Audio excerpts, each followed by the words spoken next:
ما احنا بنمشي في الشوارع لابسين جلاليب بيض ولابسين طواقي يوم الجمعه واحنا رايحين نصلي، كل واحد شايل سبح، وبنخش انتخابات بنوزع فلوس رز وكراتين. ابعت ايه يا عم؟ يقول لك راجل خير.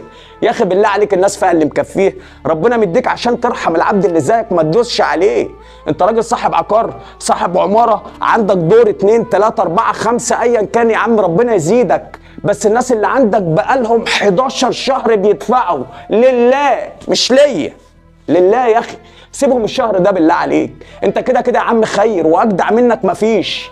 حط ورقه على باب العماره عندك كده ورا البوابه جنب عدادات الكهرباء، عفوت الوجه لله الشهر ده يا عم بالله عليك، مش عشاني. في الاخره ان شاء الله باذن الله انا مش هعرفك، احنا في الاخره مش هنعرف بعض، بس عشان وجه كريم، عشان ربنا يا اخي الناس ظروفها صعبه. بالله عليك معلش، لوجه الله، مش عشان خاطرا. عندك دورين، عندك 3، عندك 4، راجل صاحب عقار وعندك